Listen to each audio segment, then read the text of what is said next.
Bapak Pendeta Matius untuk berbicara, memberikan. Tapi sebelumnya kita berdoa dulu. Tuhan, kami mengucap syukur kalau malam hari ini Engkau terus ya, generasi-generasi penerus juga, mereka juga perlu belajar tentang pentingnya organisasi gereja. Jadi mengenai iman, juga mengenai pengetahuan untuk menunjang dari pelayanan kita di dalam gereja. Jadi kita akan berbicara tentang organisasi gereja. Next. Organisasi gereja sini termasuk adalah organisasi non-profit, karena gereja ini tidak mencari keuntungan. Jadi banyak sekali jenis-jenis organisasi. Jadi ada organisasi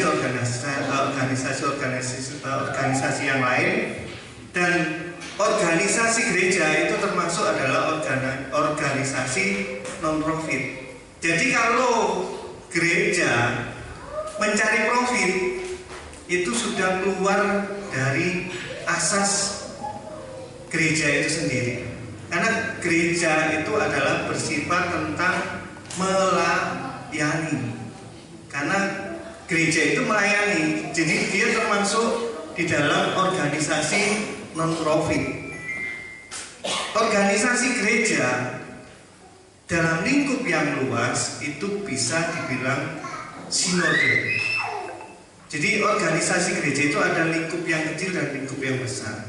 Kalau lingkup yang besar itu biasanya kita mengenal dengan sinode. Nah, di sini kita juga akan berbicara tentang sinode. Di sini sinode pasti ada anggaran dasar dan anggaran rumah tangga. Masing-masing sinode memiliki anggaran dasar dan anggaran rumah tangga yang berbeda. Jadi kalau kita masuk di dalam organisasi gereja dan termasuk hamba-hamba Tuhan dan khususnya para gembala gereja yang bergabung di dalam sinode, harus tahu anggaran dasar dan anggaran rumah tangga sinode tersebut. Harus dipelajari apakah sesuai dengan hati nurani, sesuai dengan pelayanan kita. Karena masing-masing organisasi gereja atau sinode itu bisa berbeda, tetapi asas pelayanannya sama. Oke, next. Mengapa dibutuhkan organisasi dalam pelayanan gereja? Nah, ini mungkin kaum muda-mudi banyak, beberapa yang lalu itu sering tanya, kenapa sih gereja itu harus ada organisasi? Kadang kok ada organisasi A, ada sinode A, ada sinode B, sinode C, kok nggak langsung aja jadi satu? Karena seringkali ada pertentangan ya, ada pertentangan antara gereja A, gereja B, gereja C yang tanda kutip lain merek gitu. Nah, di sini memang organisasi di dalam pelayanan gereja itu penting. Karena suatu kelompok kalau tidak terorganisasi itu pasti akan berdiri sendiri-sendiri. Seperti kalau ibaratnya itu, kalau tahu sapu lidi ya, sapu lidi yang biasanya untuk nyapu itu dari seratnya kelapa. Itu kalau kita lihat dari ilustrasi, itu kalau cuma satu itu dipatahkan mudah. Tapi kalau bersama-sama mau dipatahkan juga susah. Nah, karena ada perkembangan, ya karena banyak perkembangan di dalam pelayanan, maka itu dibutuhkan. Nah, di sini kita akan lihat di dalam, kembali ke firman Tuhan di dalam Kisah Para Rasul pasal 6 ayat yang pertama sampai 7. Di sini karena ada perkembangan, semakin banyaknya murid-murid yang mengikut Kristus, maka banyak pertentangan banyak masalah. Kalau banyak orang berarti banyak kemauan, banyak yang harus diurus. Mulai dari lansia, bapak-bapak, ibu-ibu, anak-anak, ya, kaum muda, ada yang janda, ada yang miskin. Nah, karena banyak yang harus ditangani di dalam murid-murid Yesus saat itu, maka dibentuklah suatu kelompok atau pemimpin-pemimpin yang mengkoordinasi dari jemaat-jemaat tersebut. Karena itulah jadi titik awal timbullah organisasi di dalam gereja atau eklesia. Jadi kalau sudah berkumpul maka harus terkoordinasi. Kalau sudah terkoordinasi maka harus ada organisasi. Oke, next. Di dalam organisasi gereja dan organisasi sinode itu sebenarnya sama tadi yang sudah saya sebutkan. Kalau sinode itu memang di dalam lingkup yang luas. Karena di dalam sinode mengepalai atau mengkoordinir masing-masing gereja. Jadi banyak gereja-gereja yang ada di mana-mana itu yang tergabung di dalam organisasi sinode. Nah, di dalam lingkup yang kecil adalah gereja itu sendiri. Gereja itu juga mempunyai organisasi sendiri. Karena itu gereja pasti ada yang namanya mungkin ya, tapi ini tidak semua. Ada yang namanya komisi bapak. Ya, biasanya ada ibadah kaum bapak. Tapi kadang-kadang kalau ibadah kaum bapak ini sangat jarang. Karena apa? Mungkin bapak-bapak ini sibuk bekerja ya. Sibuk bekerja, pulang sudah capek. Yang sering kali tampil itu adalah komisi wanita atau kaum wanita. Jadi ibadah wanita, kur wanita itu sering tampil, kalau bapak-bapak jarang. Terus di sini juga ada komisi kaum muda atau kaum muda dan remaja. Jadi karena itu ada ibadah kaum muda dan remaja. Ini juga termasuk adalah organisasi. Lalu ada komisi anak kecil atau sekolah minggu. Karena itu ada ibadah sekolah minggu, ada guru-guru sekolah minggu. Terus ada worshiper dan musik. Worshiper dan musik ini juga selalu ada di dalam setiap gereja. Kalau gereja tidak ada worshiper atau tidak ada pemain musik, itu kayaknya kurang pas. Ya, hambar. Nah, karena itulah semua yang kita lakukan ini adalah kita hidup berorganisasi. Kalau hidup berorganisasi maka di situ harus ada kedisiplinan, harus ada yang mengkoordinir, harus ada yang perlu diikuti. Lanjut.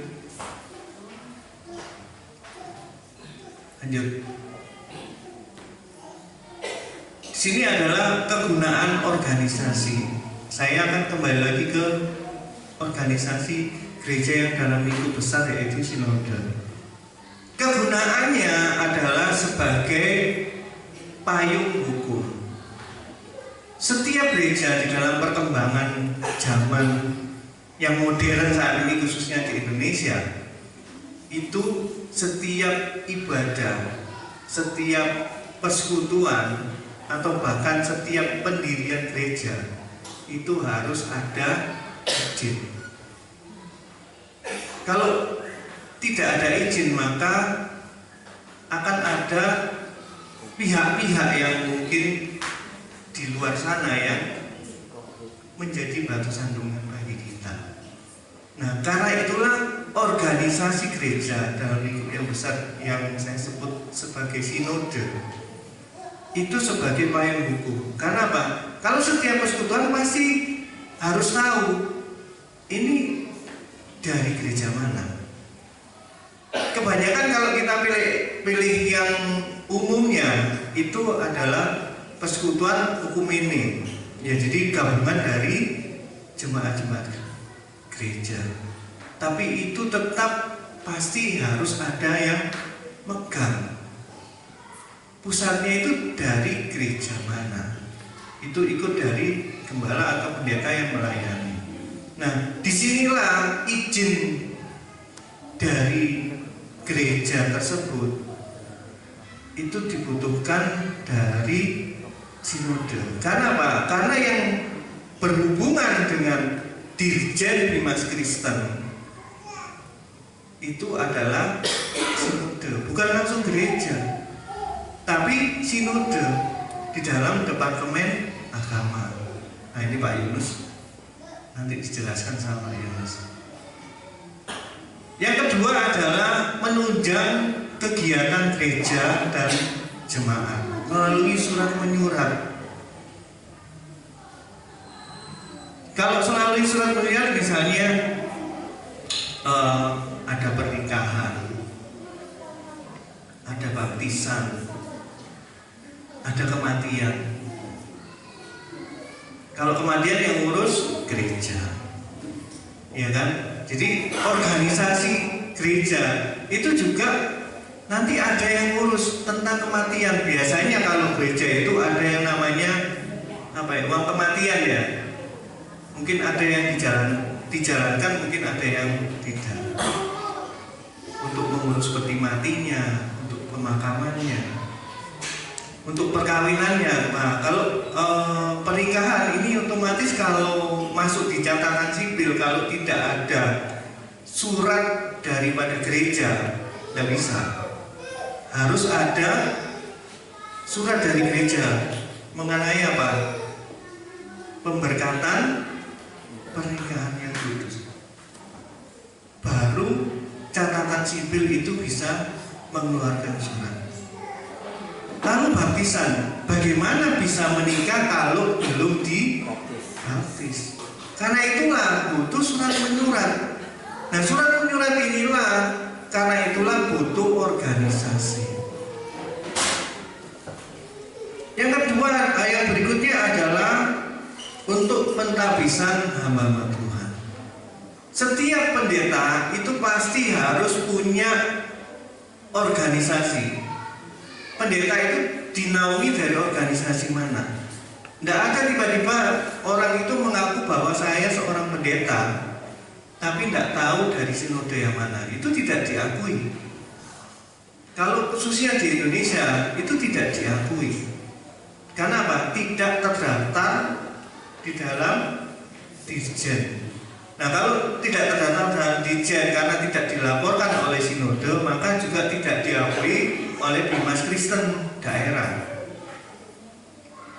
sebagai seorang pendeta. Kalau kita tidak punya kartu pendeta atau tidak punya organisasi yang menaungi kita kalau mau pelayanan, misalnya kayak kemarin Pak Ivan pelayanan di mana,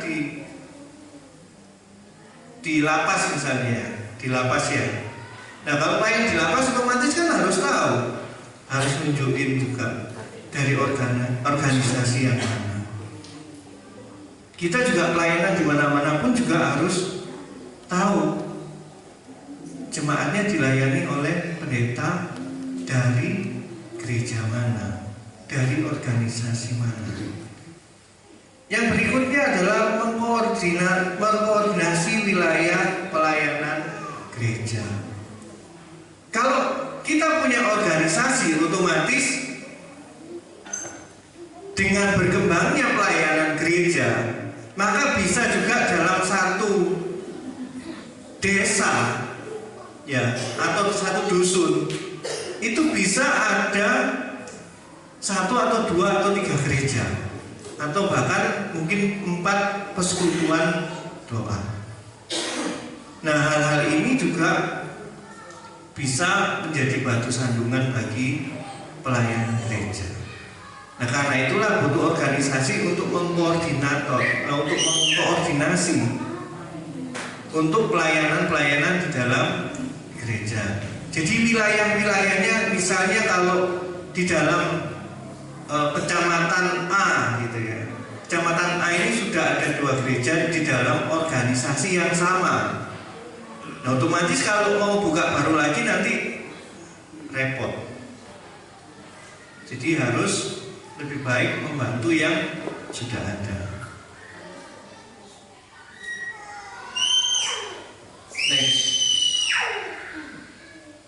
Yang berikutnya adalah menjaga kemurnian ajaran Kristus dalam pelayanan gereja. Di sini kembali lagi ke anggaran dasar dan anggaran rumah tangga. Dari ajaran kemurnian ajaran itu juga bisa dilihat dari anggaran dasar dan anggaran rumah tangga dari organisasi tersebut. Karena banyak sekali para hamba Tuhan keluar dari organisasi karena merasa bahwa ajarannya sudah berbeda. Itu juga ada. Karena ajarannya sudah berbeda, sudah tidak sesuai dengan apa yang menjadi keyakinannya, maka dia keluar dari organisasi tersebut. Yang berikut adalah menjaga keselarasan hubungan antara gereja dan hamba Tuhan dalam satu organisasi. Yang tadi itu yang juga termasuk mengkoordinasi gereja-gereja yang ada di dalam satu wilayah. Jangan sampai sesama organisasi, misalnya sama-sama gereja Pantekosta Elim, bertengkar gara-gara rebutan jemaat. Nah, ini yang susah. Nanti di sini di blok ini ada GPE, di blok sana ada GPE. Nanti jemaat yang sana pindah ke sini, yang sana gembalanya marah-marah karena merasa loh, jemaatku kok pindah ke sana. Padahal masih dalam satu organisasi. Yang berikutnya adalah menjalin hubungan dengan organisasi gereja yang lain. Karena itu ada PGI, PGPII. Jadi organisasi-organisasi itu untuk menjalin hubungan antar gereja. Jadi ada persekutuan di dalam Tuhan, karena masing-masing gereja itu adalah tubuh Kristus. Lanjut. Nah, ini adalah anggota pengurus pusat daripada gereja Pantekosta Elim di organisasi kita saat ini. Ini adalah pengurus inti yang mungkin saudara semua sudah tahu, tapi mungkin yang belum tahu bisa dilihat di sini. Sinode kita adalah Pendeta Mariam Antonia Sila. Dan di sini adalah Pendeta Jibrail Tangaem, mungkin bisa berdiri Pak El. Nah, ini adalah penasehat umum daripada Gereja Pantekosta Elim. Jadi keputusan yang diambil oleh Ibu Sinode itu juga meminta dari Pak Jibrail Tangaem yang lebih berpengalaman. Lalu di sini ketua di sini adalah wakil langsung daripada Ibu Sinode, yaitu Pendeta Martin Joel Sila. Silakan berdiri. Nah, ini adalah ketua atau wakil ketua Sinode Gereja Pantekosta Elim, yang juga dia adalah ketua wilayah Provinsi Nusa Tenggara Timur. Lalu dari Pendeta Martin, yang membantu Pendeta Martin ada 2. Yang pertama adalah Pendeta Matius, saya sendiri. Lalu di sini ada ketua 2, Pendeta Sugeng. Sini Pendeta Sugeng. Di luar. Oke. Ya, turun bawah. Di sini adalah sekretaris Pendeta Mudahana, dia juga tidak hadir pada saat ini, dan bendaharanya adalah Mariam Sila.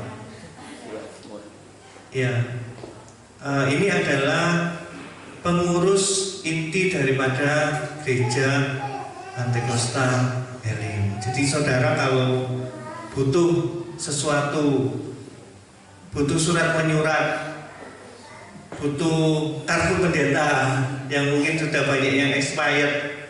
Sini yang sudah expired pada semua ya. Banyak yang sudah expired yang belum diperbarui ya. Nah,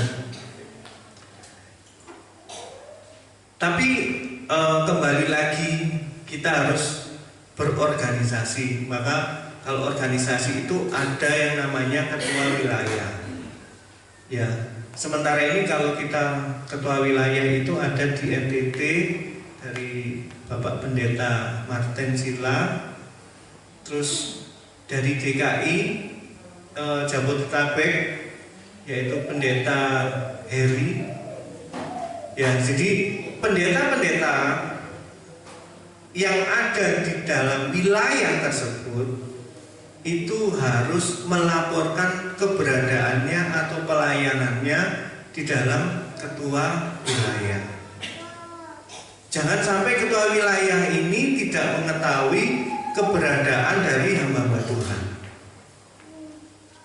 Kalau di NTT ya, yang hamba-hamba Tuhan yang lingkup pelayanannya yang ada di NTT ya, Pendeta Martin harus tahu.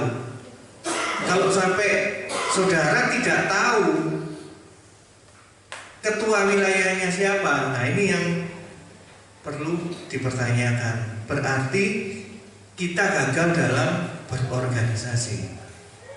Dan pendeta-pendeta yang ada di Jabodetabek harus melaporkan kepada Pendeta Heri keberadaannya. Jadi, oh saya ini ada pelayanan di wilayah ini, berarti saya harus lapornya ke siapa? Nah, ketua-ketua wilayah inilah yang akan melaporkan ke kami, ke pusat. Dari mulai kebutuhan surat menyurat, dari kebutuhan kartu pendeta, masih eksis atau tidak eksis. Kecuali kalau belum ada, di daerah tersebut belum ada ketua wilayah, maka bisa langsung ke pusat. Misalnya daerah Pati, Jawa Tengah, belum ada, ya langsung ke pusat. Misalnya Jawa Barat belum ada, langsung ke pusat. Kalimantan belum ada juga, ya langsung ke pusat. Itu yang namanya kita hidup berorganisasi.